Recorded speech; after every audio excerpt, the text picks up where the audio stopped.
અમદાવાદમાં આવેલી સંગ્રીલા બિલ્ડિંગમાં આજે વહેલી સવારે ભીષણ આગ ફાટી નીકળતા અફરાતફરી મચી ગઈ।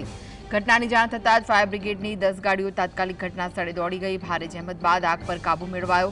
આ દુર્ઘટનામાં બિલ્ડિંગમાં પાર્ક કરેલા 15 થી 20 વાહનો બળીને ખાખ થઈ ગયા। જોકે ફાયરના જવાનોએ સમય સૂચકતા વાપરી અંદર ફસાયેલા 30 થી વધુ લોકોનું સુરક્ષિત રેસ્ક્યુ કર્યું।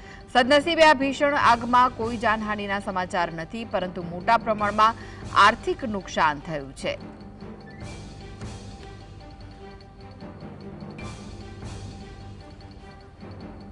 તો આગની ઘટના સામે આવી હતી, જ્યાં ફાયર વિભાગ ઘટના સ્થળે પહોંચી અને આગ પર કાબુ મેળવ્યો હતો। જાનહાનિના કોઈ અહેવાલ નથી, પરંતુ આર્થિક નુકસાન થયું છે।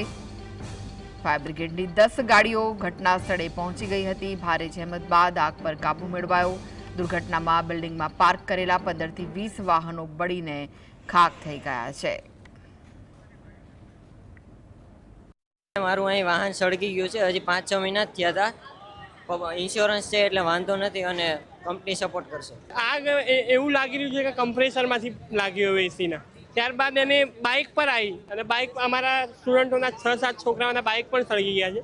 અમે જ્યારે ક્લાસીસમાં બેઠા હતા ત્યારે અંદર ક્લાસીસની અંદર ધુમાડો, અમે 10-10 નીચે જોવા આવ્યા તો આપણે આગ જે સામેની જે જગ્યા છે ઉપર લાગતી ગઈ અને કોટક બેંક ને બધું ખાક થઈ ગયું હતું। અને અમે જોયું તો બાઇકું ને એવું બધું સળગતું હતું અને ફાયર બ્રિગેડની ગાડી આવી, ત્યાંથી જીમમાં જે લોકો ફસાયેલા હતા એ લોકોને રેસ્ક્યુ કર્યું હતું। એવું તો વધુ વિગતો માટે જોડાઈ ગયા છે સંવાદદાતા ઝલક। આગની ઘટના બની હતી, શું અપડેટ મળી રહ્યા છે મામલે? તો શ્યામલ પાસે આગની ઘટના બની હતી। 15 જેટલી ફાયર બ્રિગેડની ગાડીઓ ઘટના સ્થળે પહોંચી અને આગ પર કાબુ મેળવવાનો પ્રયાસ હાથ ધર્યો હતો। મહાજહેમતે આગ પર કાબુ મેળવાયો। જો કે આ સમગ્ર ઘટનામાં કોઈ જાનહાનિના અહેવાલ નથી, પરંતુ ભારે નુકસાન થયું છે। તો જે વાહનો ત્યાં પાર્ક કરેલા હતા તે પણ બળીને ખાખ થઈ ગયા હતા। તો અમદાવાદના શ્યામલ વિસ્તારમાં આગની ઘટના સામે આવી। તો વધુ વિગતો માટે જોડાઈ ગયા છે સંવાદદાતા ઝલક, શું વિગતો છે આ મામલે? જે 4 રસ્તા પાસે જે સાંગ્રીલા નામની બિલ્ડિંગ છે તેમાં છે આગની ઘટના સવારે 10:15 ની આસપાસ છે તે બની હતી। જે બેંક છે બેંકની પ્રિમાઇસીસમાં જે આગ છે તે આગ લાગી હોવાનું પ્રાથમિક દ્રષ્ટિએ જાણવા મળી રહ્યું છે અને આગ છે તે ઉપર સુધી પહોંચી હતી।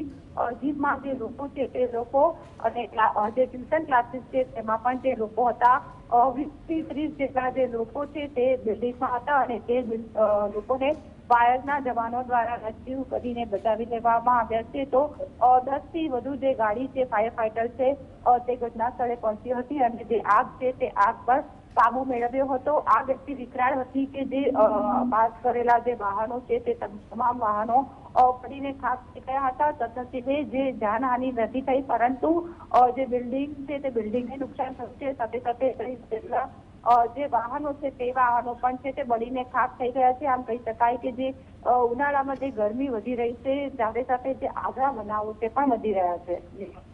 જી, આભાર માહિતી આપવા માટે।